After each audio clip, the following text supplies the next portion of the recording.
on that problem apparently better than the U.S. Corps of Engineers has done, right?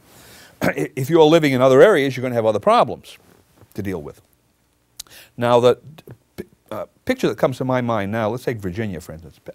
Statute that I have in mind here would say as following. The state passes this militia revitalization bill, and it authorizes each one of the counties, or some of the larger cities, I mean, places like Richmond, to set up a militia committee of safety. And the purpose of this organization would be, at the county level, to be the governmental entity that oversees the operation of the militia. And it would consist of some number of the county supervisors and the chief law enforcement officer. The county, 4 or 5 of these elected officials or appointed officials would be in this group, plus the leaders of the militia units that were formed. And then we'd form militia units initially on the basis of what used to be called independent companies, because we don't want to scare people right away. So we let people simply volunteer into this. And if you don't want to volunteer into it, you pay some amount of money as an exemption. Pay $50 a year as an exemption. Then you don't have to perform. Otherwise, you volunteer.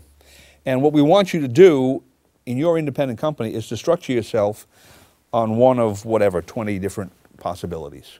You could be a medical services company, you could be a police company, you could be a building, construction company, whatever it is. And then we'll leave some blank spaces down there. If you come up with a better idea, fill it in. And then after you've organized yourselves this way, maybe you have 50 people or 60 people, whatever, you come to the County Committee of Safety. Here's our petition. We've done this. These are the people that are organized. Here's what we're going to do. Here's our training program. Here's the kind of equipment that we're going to get, we think we need. And we want you, the County Committee of Safety, to authorize this. County Committee of Safety signs on. This was actually done, not in Virginia, it was done in Rhode Island. Rhode Island was one of the examples of this happening all the time. When was it? In the colonial period, up to the constitutional period, and then thereafter as well. So through the independent company structure, we now find out the best way in each county to organize people. What kind of people do we need? How should we organize? How many do we need? How many do we need? How should they be organized? And we do this through essentially volunteers at this point, because we don't want necessarily to bring everybody, we don't need everybody right away to do this. And we don't want to alienate a lot of people who aren't ready to perform this function. And if they're willing to pay $25 to get out or $50 a year to get out, that's fine. Where does that money go? It goes to the militia group. So now the militia group has this money to buy equipment, to get to training facilities and what have you. And then we determine that the best way to organize a militia group or for the purposes in Warren County, Virginia, which is where we are now, is this way. And over in Clark County, it's different. And Fairfax County, it might be slightly different and what have you. It's based on the needs of the county. It's based on the needs of that county. Now then, also on there's certain state considerations. Now, at the end of some period of time, let's say a year, you have the County Committee of Safety writes a report based on what they did, and they send this back to the State Committee of Safety. And the State Committee of Safety looks at that and says, aha, on the basis of this, we think we should amend this state statute to provide for this and this and this and this. And now that we have all this up, we're going to increase the exemption fee from $50 to $250. We're going to force more people into this. And we're going to tell those people that they have to take a Red Cross first aid. We're now going to start laying these things out, which everybody has to do.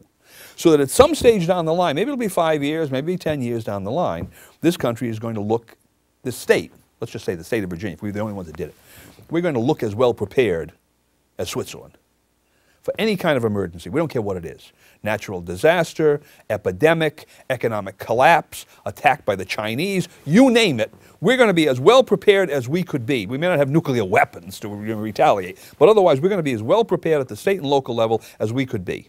Food security, medical security, police security, we're going to have that.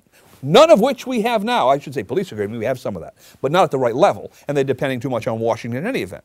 We're going to have that in this state.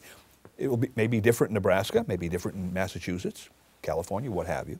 But at some stage down the road, this country is going to be completely organized for any kind of problem that would arise. And it's going to be organized from the bottom up, not from the top down. RestoreTheRepublic.net and TakeBackWashington.com are 2 key places to join the fight, the info war against the New World Order. You've seen the film. You understand the 10th Amendment, the difference between a republic and a democracy. Now get out there and get involved in organizations of like-minded Americans that understand the left-right paradigm is a fraud. And for more news and information, to track what the globalists are up to and how people are countering them worldwide, visit Infowars.com and PrisonPlanet.com.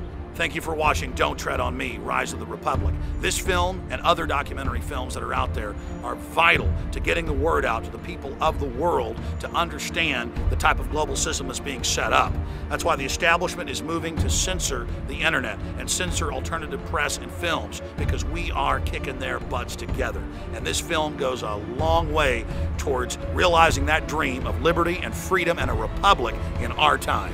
Great job to the filmmakers, and great job to all of you out there that are going to spread this film in 4 winds.